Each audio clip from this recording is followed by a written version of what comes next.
I don't know how long I'll keep doing that. I guess until further notice. So I just want to finish up a few things with Thomas Becket.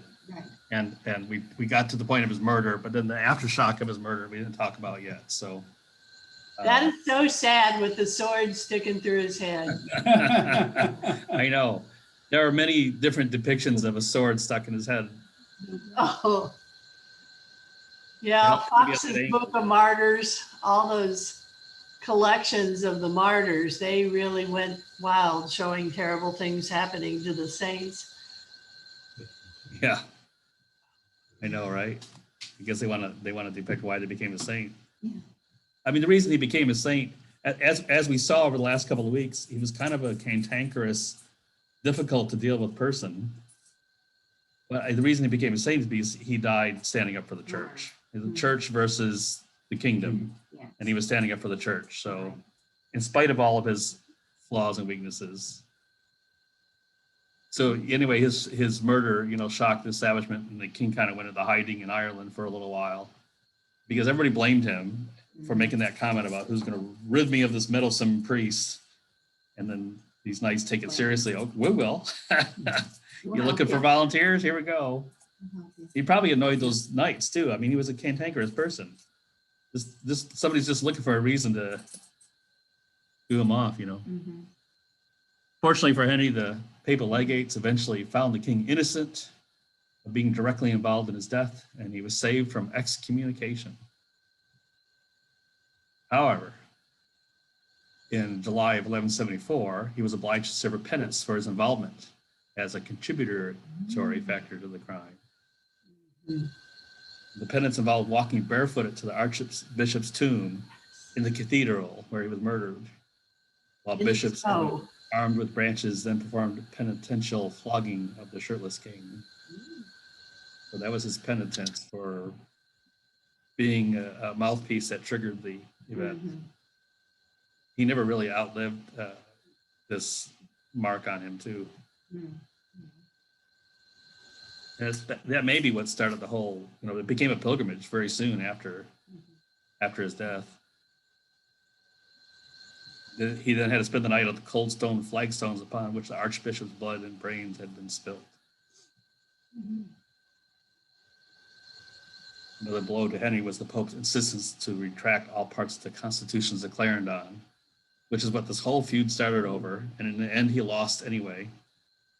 In the end, Becket died, and he lost his fight on the constitutions of Clarendon, which was to restore power to the kingdom from the church.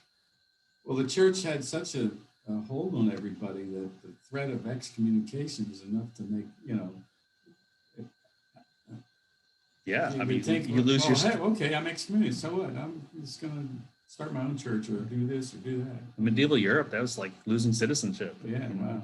That's very significant. One of the four murdering knights, Sir Hugh de Morville, Lord of Westmoreland, was disinherited by the king, obliged to visit the Pope in person. The Pope instructed all four of the knights involved that the only way to achieve forgiveness for their deed was to go on a pilgrimage to the Holy Land. Sir Hugh may have been a member of the entourage of Richard I and embarked on the Third Crusade. So this is from my, when Veronica and I went to Canterbury about 3 years ago now. It was kind of a pilgrimage for me in a way. Mm-hmm. That's the site where he was, he had a, shortly after his death, almost immediately, there became a pilgrimage site. People would come to see where Becket was killed. And there was a tomb there, and there was a shrine to him, and his body was there for a couple hundred years until King Henry VIII, who ordered lots of things destroyed, ordered this destroyed. Nobody knows what happened to it.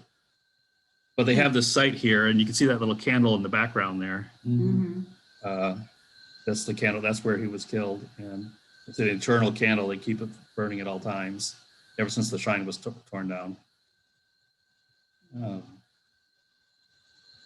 And of course, Canterbury Tales was stories about the people making pilgrimages, fictional stories, but I probably would call it historical fiction, realistic characters based on a historical event. And he, by the way, Chaucer never finished it. He had plans for a continuation of, because they were all short stories of various people.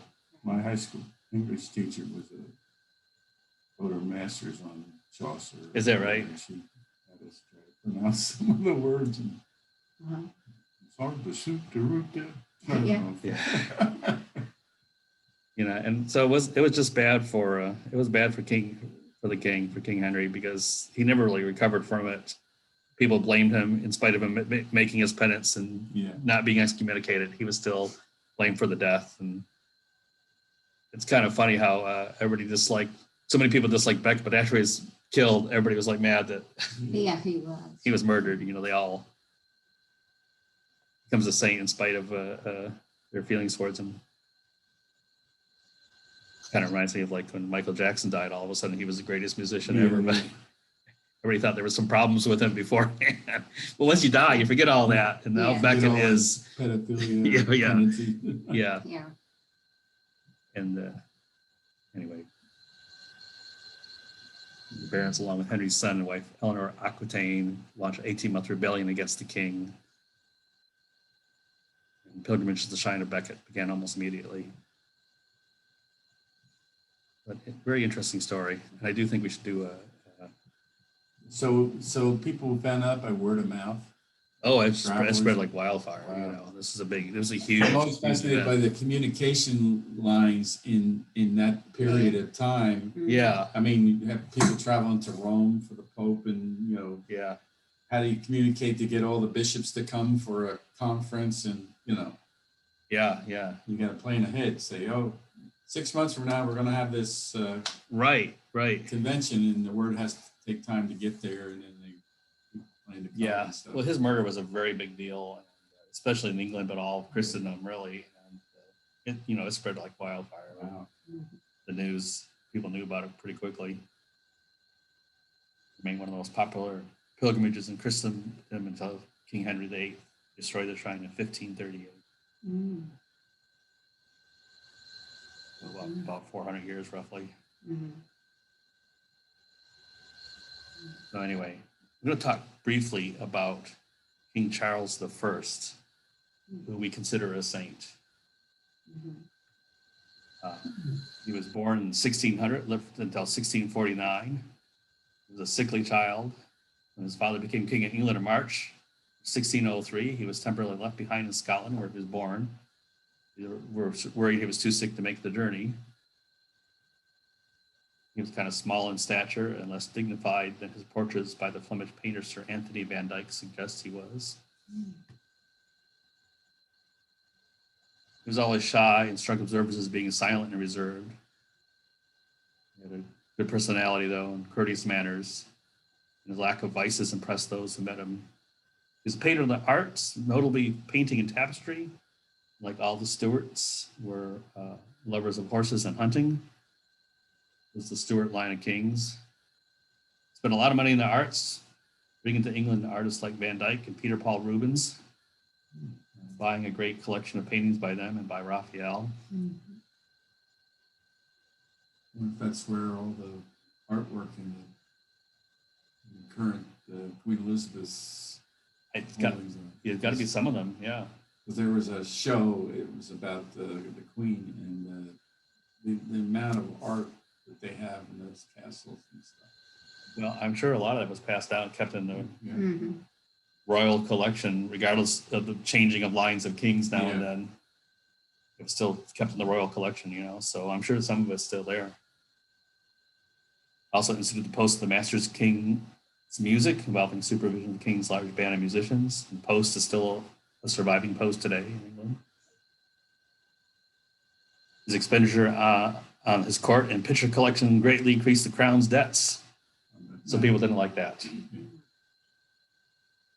He ascended to the throne in 1625. Now the trouble is, that's also when the Puritans were gaining foothold. Mhm. And King Charles was pretty committed to the Anglican Church, and the Puritans were not. They were opposed to it, and so they were at odds. In fact, the Puritans were taking over Parliament, so there was a lot of conflict there. He married a French Catholic princess named Henrietta Maria.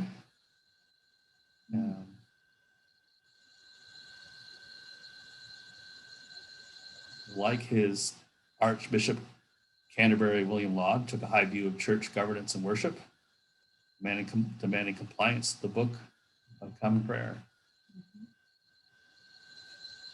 The traditional view of the importance of the sacraments, strong believer in the episcopacy, which is having bishops, Mhm. and that alienated him from the Puritans who wanted to move away from that sort of thing.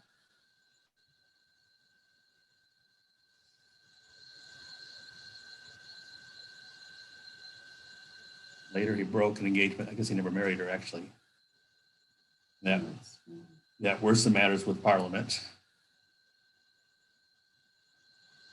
Charles had promised Parliament there would be no advantages for recusants, people refusing to attend Church of England services, if he were to marry a Roman Catholic bride.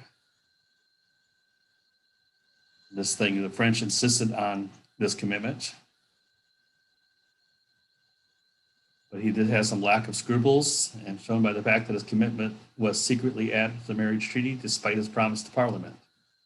So all these political wranglings further alienated him from Parliament.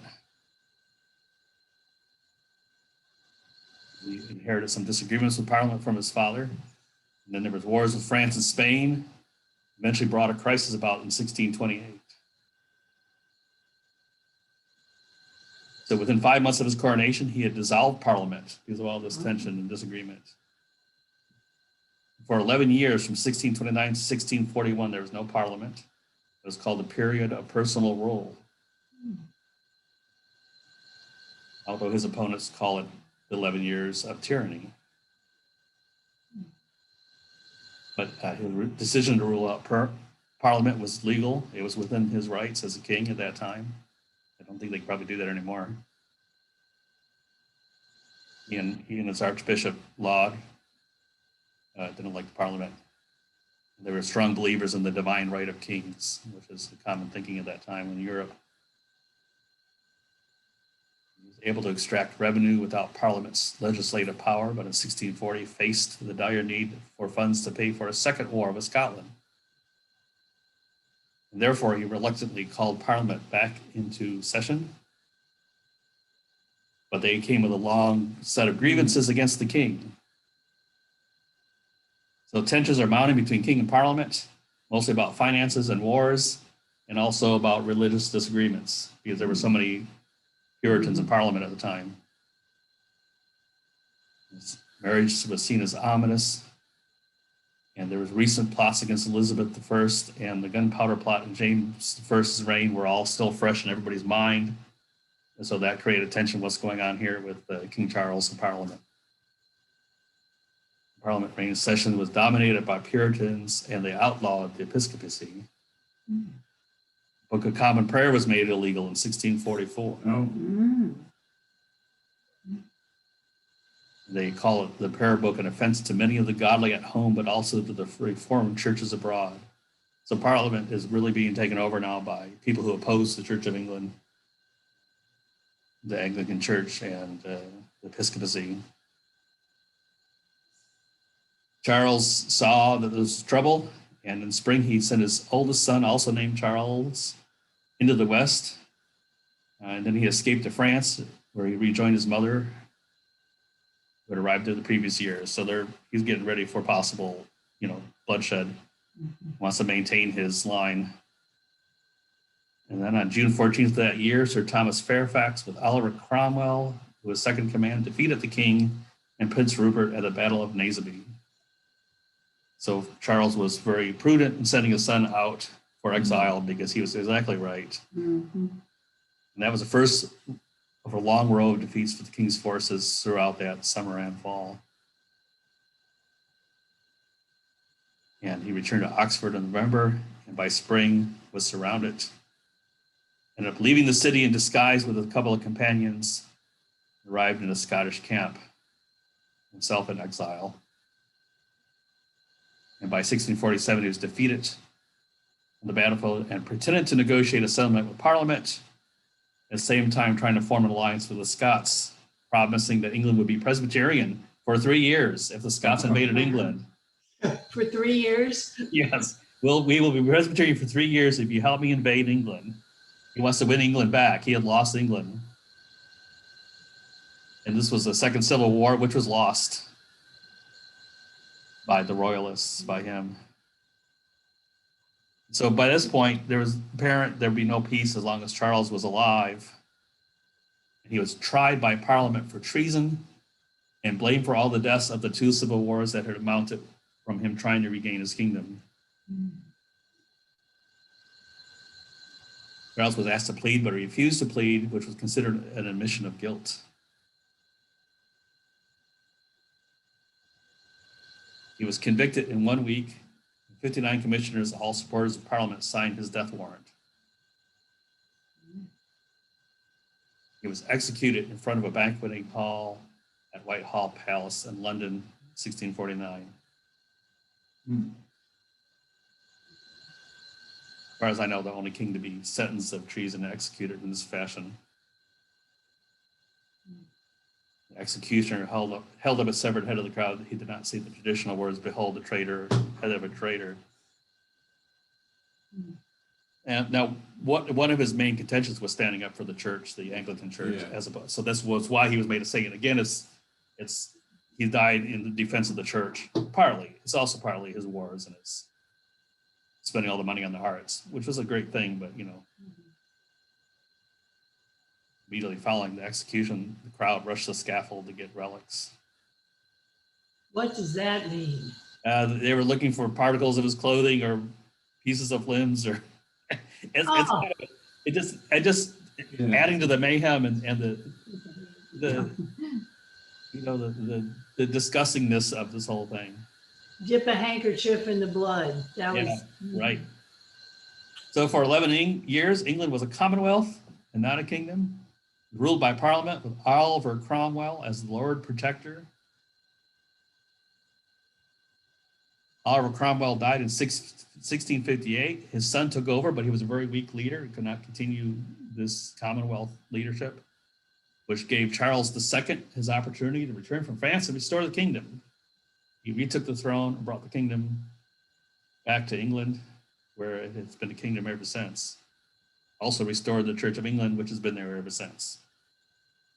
Those who signed the death warrant of Charles I, there were 31 of them, of the 59 still alive. They all regretted and recounted their signatures, naturally. Six of the people who signed it were tried and hanged. Monarchy was restored, Church of England was restored. Oliver Cromwell was dug up from his grave and hanged.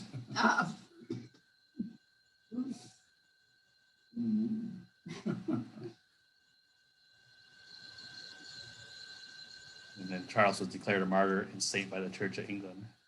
There was a devotional cult established in Charles' name, and he was considered an Anglican martyr. There's still kind of a Charles King First fan club out there. It's said by historians if he had been willing to abandon the church and give up the episcopacy, he might have saved his throne in his life, because that was one of the central things that got him. But he was unwilling to. He really did believe in the Church of England.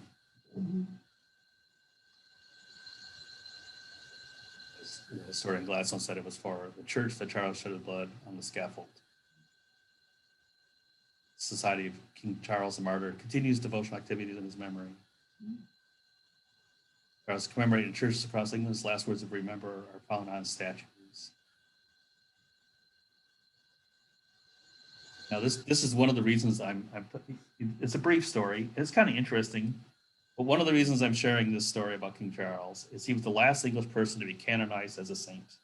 And if we go back to when we first started the class, they were talking about how do different people become saints. Like the pre-schism era, there was just kind of a general agreement, hey, these people are going to be saints. And then as things developed, the Orthodox Church still has this kind of a general agreement on things, but it gets raised up to higher levels of committees and synods. And the Romans have a very complicated thing. They actually have stages along the way where they're named, I forget the terminology, but there's pre-saint status, and then they have to make sure there's miracles. And, all that kind of stuff. And then the Anglican thing was, well, we generally agree that these people we call them saints and heroes, but we don't give them a title of saint, but we put them on the church calendar to commemorate them. And so Yeah, there is one every day. Oh, more than one. Most often there's more. Sometimes, Right. yeah. Catholic life. And so I'm bringing this up because we're going to go into transition now in this class. We're going to start talking about a lot of the Anglican saints, finger quotes around saints and heroes, Yeah, which if we use the word saint, we would call them saints. And I wish we would. yeah. I wish we would do that. I think there's some, Anglican honorees. yes. So there are a lot of really interesting stories about Anglican saints and heroes that I personally call them saints, but the church doesn't formally give them that title. Mhm. And so we're moving into the later years. We're going to talk about some of those stories. And so that's one of the reasons I wanted to share about King Charles, is the transition into that, Mhm. which now